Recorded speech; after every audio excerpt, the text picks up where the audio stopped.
ನ್ಯೂಸ್ಗೆ ಸ್ವಾಗತ. ನಾನು ಚಿರಸ್ಮಾ ದೊಡ್ಮನಿ. ಇವತ್ತಿನ ಹೆಡ್ಲೈನ್ಸ್. ನಿನ್ನೆ ದೇಶದಲ್ಲಿ 3ನೇ ಹಂತದ ಮತದಾನ ನಡೆದಿದೆ. ಮತದಾನದ ವೇಳೆ ಕರ್ತವ್ಯದಲ್ಲಿದ್ದಾಗ ನಿಧನರಾಗಿದ್ದಾರೆ. ಕುಟುಂಬಸ್ಥರಿಗೆ ಮೃತದೇಹ ಹಸ್ತಾಂತರ ಆಗಿದೆ.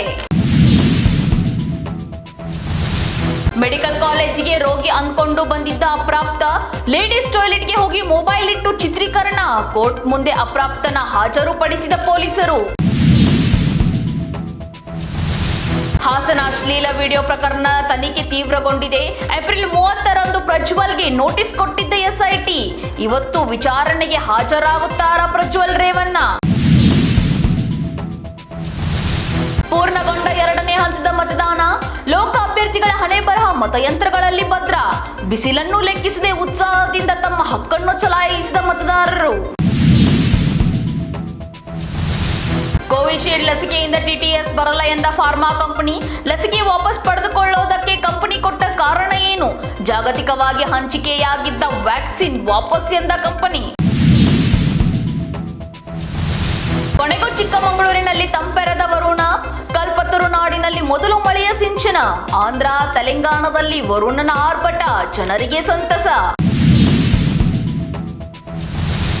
ಮಹಿಳೆ ನಗರದಲ್ಲಿ ಮನೆ ಮಾಡಿರುವ ಬಗ್ಗೆ ತಿಳಿದುಕೊಂಡಿದ್ದ ಹಂತಕ ಇಬ್ರು ಮನೆಯೊಳಗೆ ಹೋಗಿದ್ದು, ಬಳಿಕ ಮಹಿಳೆಗೆ ಚಾಕು ಇರಿದು ಹತ್ಯ. ಇಬ್ಬರು ಯಾವ ಊರಿನವರು? ನಗರಕ್ಕೆ ಬಂದು ಎಷ್ಟು ವರ್ಷ ಆಗಿತ್ತು? ಆಲಿಯಾ ಭಟ್ ಅಷ್ಟು ಸುಂದರವಾಗಿ ಕಾಣಿಸಿಕೊಳ್ಳುವುದಕ್ಕೆ ಇವರೇ ಮುಖ್ಯ ಕಾರಣ. ಬಹಳ ಅದ್ದೂರಿಯಾಗಿ ನ್ಯೂಯಾರ್ಕ್ನಲ್ಲಿ ನಡೆದ ಮೆಟ್ ಗಾಲಾ 2024 ಇವೆಂಟ್ನಲ್ಲಿ ಮಿರಮಿರ ಮಿಂಚಿದ ಭಾರತೀಯ ಸೆಲೆಬ್ರಿಟಿಗಳು. ಇವತ್ತು HD ರೇವಣ್ಣ ಎಸ್ಐಡಿ ಕಸ್ಟಡಿ ಅಂತ್ಯ. ಮತ್ತೆ 3 ದಿನ ಎಸ್ಐಡಿ ಕಸ್ಟಡಿಗೆ ಕೇಳುವ ಸಾಧ್ಯತೆ. ಸಂಜೆ ವೇಳೆಗೆ ನ್ಯಾಯಾಧೀಶರ ಮುಂದೆ ಹಾಜರು.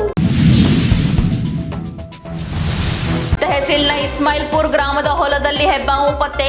ಹೆಬ್ಬಾವನ್ನು ನೋಡಿ ಏಕಾಏಕಿ ಶಾಕ್ ಆದ ಅಲ್ಲಿನ ಗ್ರಾಮಸ್ಥರು. ಸಾಮಾಜಿಕ ಜಾಲತಾಣದಲ್ಲಿ ವೈರಲ್ ಆಯಿತು ಈ ವಿಡಿಯೋ. ಇದಾಗುತ್ತೆ ಇವತ್ತಿನ ಅಪ್ಡೇಟ್ಸ್. ಮತ್ತಷ್ಟು ಅಪ್ಡೇಟ್ಸ್ಗಾಗಿ ನೋಡ್ತಾ ಇರಿ ನಮ್ಮ ವಿಜಯ್ ನ್ಯೂಸ್. ಭರವಸೆ ಬದುಕಿನ ವಿಜಯ. ನೀವು ನೋಡ್ತಾ ಇದ್ದೀರಾ ನಮ್ಮ ವಿಜಯ್ ನ್ಯೂಸ್. ಭರವಸೆ ಬದುಕಿನ ವಿಜಯ.